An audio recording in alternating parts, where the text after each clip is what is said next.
It's currently the start of January and there are approximately 4 months left till the start of the 2026 GCSE and A-level exam season. You might feel slightly nervous and that's completely okay. I still remember how scared I was when I was about to write my GCSE exams for the very first time back in year 11. But low-key, I survived 2 years of GCSE and then 2 years of A-levels. So if you watch this video till the end and apply the tips that I'm going to be giving you throughout this video, I promise you, your GCSE and A-levels are going to become a piece of cake for you. Step number 1. Have a system.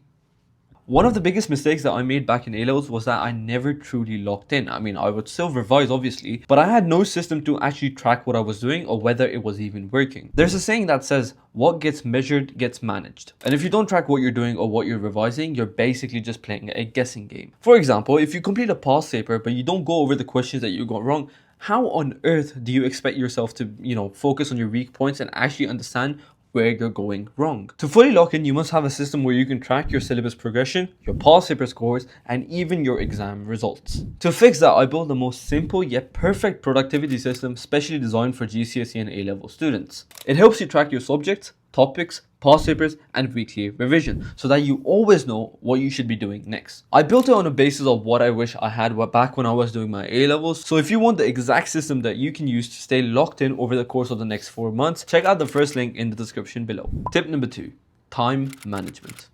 One of the things that differentiates a student who gets all A stars versus someone who gets D's and C's is their ability to manage their time. Take it from Peter Gollwitzer, a German psychologist and a professor at NYU who found from a study that people who make clear plans were much more likely to stick to their goals. Now, there are 2 things that you need to be able to manage your time well. Number 1 is a to-do list and number 2 is a calendar. For your to-do list, you can check out my ultimate productivity system, which comes with a to-do list, or you can check out any to-do list app from the App Store.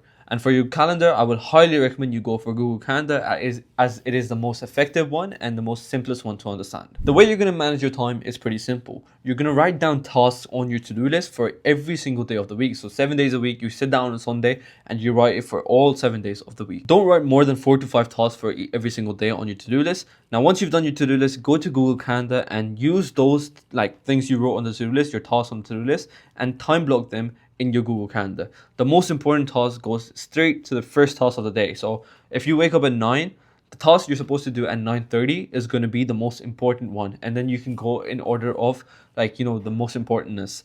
That's literally how you're going to do it. You're going to time block, and don't forget to add breaks, because adding breaks is going to allow you to keep your sanity basically. Time blocking like this will basically allow you to know what you're going to be doing at every single second of the day. So for example, if it's a random 7 p.m. on a Tuesday evening, I can just look at my calendar and know exactly what I'm supposed to be doing, as opposed to, going through that mental process of thinking, oh, should I do math? Should I do chem? Should I do this? Should I do this?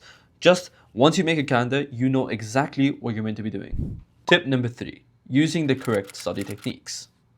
I'm surprised about how a lot of people don't know about this one, because the thing is, you could be studying 10 hours per day, but that 10 hours doesn't mean anything if you're not using the correct study techniques. Think of it like this: a person who does 3 hours worth of past papers for maths is going to do way better on a test than someone who spends 20 hours making flashcards for maths. It's about your subject and how you're studying it and whether you're studying it effectively. More doesn't necessarily mean better. It all depends on how efficient you're being. Similarly, if you're spending a lot of time taking down notes for physics or chemistry, you're being counterproductive because you're essentially just writing down what's already there into another place. The key is to know your subject. So if your subject is something like maths, which is calculation heavy, then you're probably better off just doing as many questions as you can practice, because then you're going to see different type of questions and you're going to get used to it. Whether if your subject is more conceptual based, such as chemistry, you're probably better off creating flashcards and actually testing your understanding. It's all about doing the right thing for the right subject. So I'm not going to go in and make flashcards for maths because that doesn't make sense. Use the correct study technique for the correct subject. Tip number 4, your sleep schedule.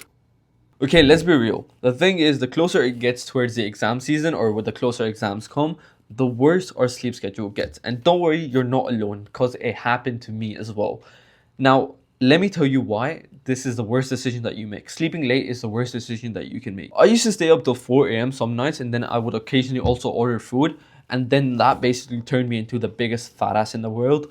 But the thing is, if you're staying up late and supposedly studying, in theory, you might be studying. Like if you let's say you started at 12 a.m. and then you study till 4 a.m. In theory, you're actually studying. But the thing is, you might like, in reality, none of that studying is actually going into your brain. You're studying for nothing. Our bodies have a natural clock called the circadian rhythm. It knows when you're supposed to sleep. For humans like us, we're supposed to be in bed by 9 to 10 p.m. So if you're staying up late, you're missing out on deep sleep, on REM sleep. That's why you wake up so tired. You know that feeling of like you wake up in the morning, your mood's just shit and you just don't want to do anything? That's because you missed out on deep sleep and REM sleep. Deep sleep happens in the first half of the night, so it happens from 10 p.m. to 3 a.m. If you're going to sleep at 4 a.m., then you're not getting any deep sleep, which is going to ruin your mood and just absolutely turn you into a zombie. So if you actually want to make progress and not waste countless hours studying, practically studying, but not actually getting any work done, go to sleep early, 10 to 11 p.m., and wake up early, so like 7 to 8 a.m. Once you start doing that, you're going to notice that your productivity will skyrocket and the information that you're studying will actually stick into your brain as opposed to just evaporating overnight. Because that's what happens when you stay up late. So go to sleep early, wake up early, and that will completely change your life. Those are the 4 most important tips that I have for anyone who's going to do their GCSE or A levels in like the next couple of months. Because I've been through it and I miss that time. Genuinely, if you're going through your GCSE and A levels, it might seem like one of the hardest times. Not for GCSE, for A levels definitely, because A levels are pretty hard.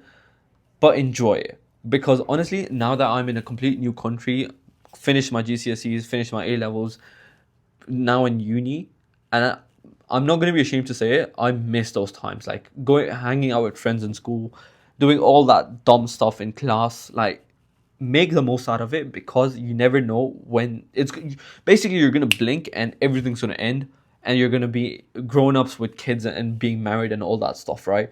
So take it in, enjoy every single moment, and also, yeah, check out my productivity system, because I created that. So if you don't know, I made a lot of mistakes when I was in A levels. I had to retake some of my papers because that's how bad I did. So based on that, I created the ultimate productivity system on Notion, so that you guys don't have to go through the same thing that I did, and you guys can track your progress, your syllabus, your past paper scores, your test results, literally anything. It comes with a to-do list, even resources. All of the resources I used when I was in A levels, I've included them in the Notion template. So please go ahead and check that out. And yeah, that is it. All I gotta say to you guys is stay consistent.